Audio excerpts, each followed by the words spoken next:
नए जनरेशन की नई कथा गर्भ संस्कार कथा के साथ। गर्भ संस्कार के फायदे, गर्भ संस्कार से होने वाले फायदे, जैसा चिंतन करेंगे वैसा ही होगा।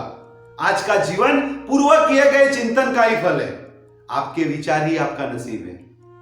आपके विचार ही आपका नसीब है।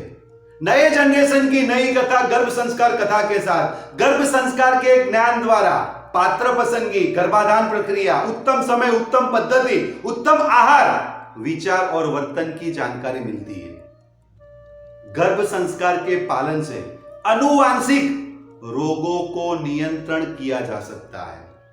गर्भ संस्कार के पालन से इच्छित गुणों वाला संतान प्राप्त हो सकता है। जो गुण माता पिता में न हो परंतु बच्चे में चाहिए तो वो भी इस गर्भ संस्कार के पालन से ही शक्य है।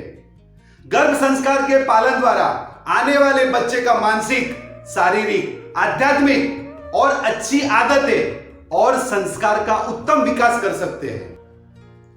नए जनरेशन की नई कथा गर्भ संस्कार कथा के साथ। गर्भ संस्कार की सही समझ। गर्भ संस्कार किस तरह? गर्भावस्था चिंता का नहीं बल्कि चिंतन का समय है। गर्भावस्था चिंता का नहीं बल्कि चिंतन का समय है। इसीलिए मैं कहता हूं नए जनरेशन की नई कथा गर्भ संस्कार कथा के साथ। दोस्तों, मैं आज आपको 3 चरण की बात करने वाला हूं। प्रथम चरण के अंदर पूर्व तैयारी में सबसे पहला पॉइंट है पात्र पसंदगी। केवल रूप धन न देखे बल्कि उत्तम गुण हो ऐसी व्यक्ति से विवाह करना चाहिए। शरीर बिल्कुल निरोगी और स्वस्थ होना चाहिए। किसी तरह का व्यसन न हो। किसी तरह का व्यसन न हो। प्रथम चरण के अंदर पूर्व तैयारी में पहला पॉइंट है पात्र पसंदगी। दूसरा पॉइंट है विवाह विधि। विवाह वैदिक परंपरा अनुसार होना चाहिए। विवाह वो केवल शरीर का मिलन नहीं बल्कि आत्मा और मन का मिलन है।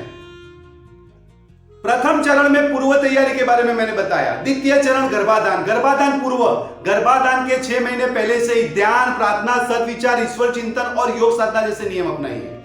आहार, विहार और विचारों का शुद्धिकरण करें। यदि कोई व्यसन हो तो 6 महीने पहले उसे त्याग दे। TV, cinema, serial, social media या मोबाइल का अनावश्यक उपयोग ना करें। Diabetes, HIV, blood pressure, thalassemia जैसी बीमारी की जांच करवाइए और सही इलाज से शरीर को शुद्धि करें। आयुर्वेद के उपचार से वात, पित्त और कफ को समतल करने का प्रयास करें। नए जनरेशन की नई कथा गर्भ संस्कार कथा के साथ। गर्भाधान समय के बारे में बता रहा हूं। चरक संहिता के अनुसार सायंकाल, मध्यरात्रि और मध्याह्न के समय गर्भाधान उचित नहीं माना जाता। वसंत ऋतु, वर्षा ऋतु गर्भाधान के लिए श्रेष्ठ समय है।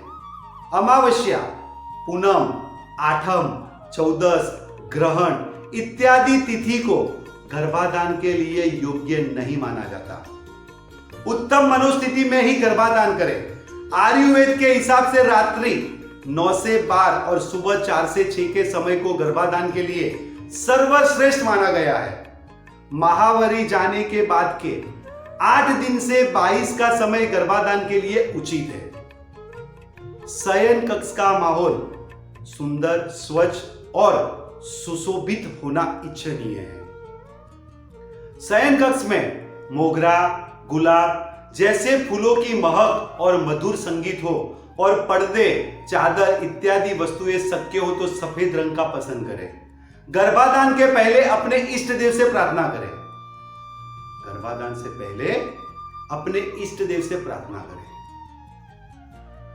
नए जनरेशन की नई कथा गर्भ संस्कार कथा के साथ। प्रथम चरण पूर्व तैयारी के बारे में बताया। द्वितीय चरण गर्भाधान।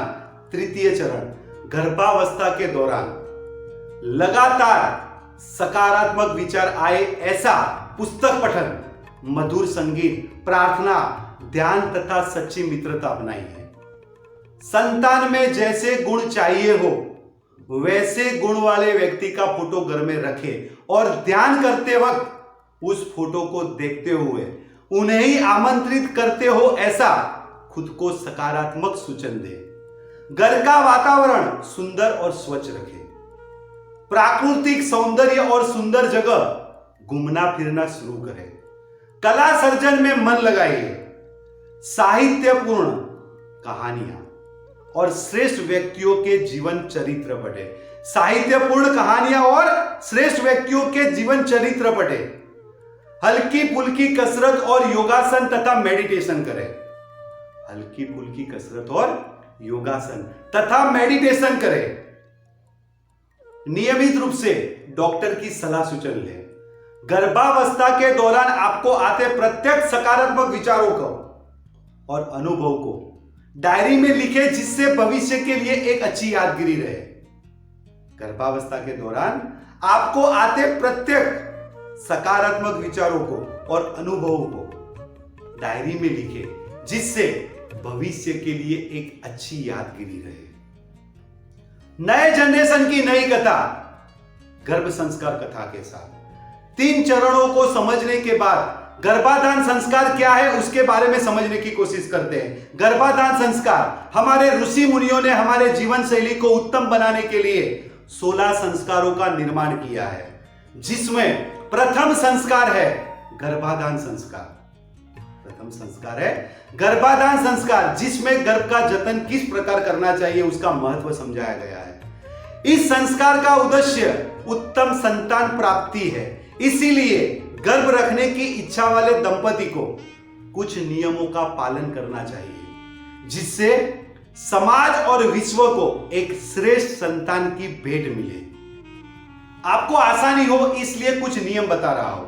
पति और पत्नी दोनों शारीरिक और मानसिक स्वस्थ होने चाहिए। शरीर में किसी भी प्रकार का रोग नहीं होना चाहिए। गर्भाधान के वक्त यानी समागम के वक्त पति पत्नी जैसा चिंतन करते हैं, वैसे विचारों वाले संतान के जन्म की शक्यता अधिक है। इसीलिए पति पत्नी को सकारात्मक चिंतन करना चाहिए।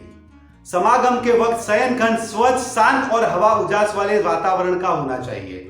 समागम के लिए उत्तेजित ना होते हुए कोई पवित्र कार्य कर रहे हो ऐसी भावना के साथ करें।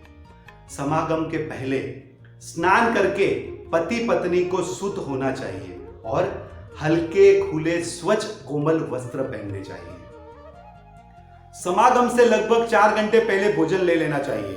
सात्विक आहार लेना चाहिए। पुरुष को विधिवर्धक आहार जैसे कि मधुर, खीर, उड़द की दाल और स्त्री को दूध और घी का अपने आहार में 3 महीने पहले से समावेश करना चाहिए। अधिक तीखा, खट्टा और खारा आहार न ले। गर्भाधान के लिए हेमंत और शिशिर ऋतु सबसे श्रेष्ठ ऋतु है। दिवस और संध्या का समय समागम के लिए निषिद्ध है। महावरी से 12 और 18 दिन का समय गर्भाधान के लिए सबसे श्रेष्ठ दिन गिने जाते हैं। रात्रि के 9 से 11 और सुबह 4 से 6 का समय सबसे श्रेष्ठ समय है। समागम के दौरान भूख, प्यास, मल, मूत्र, अनिद्रा इत्यादि कुदरती क्रियाओं को रोका हुआ नहीं होना चाहिए। शरीर में अगर किसी भी जगह पीड़ा और मन में किसी प्रकार की चिंता उपाधि ना रखते हुए शांत और संतुष्ट मनोदशा के साथ समागम करना चाहिए। शांत और संतुष्ट मनोदशा के साथ समागम करना चाहिए। नए जनरेशन की नई कथा गर्भ संस्कार कथा के साथ। नए जनरेशन की नई कथा गर्भ संस्कार कथा के साथ।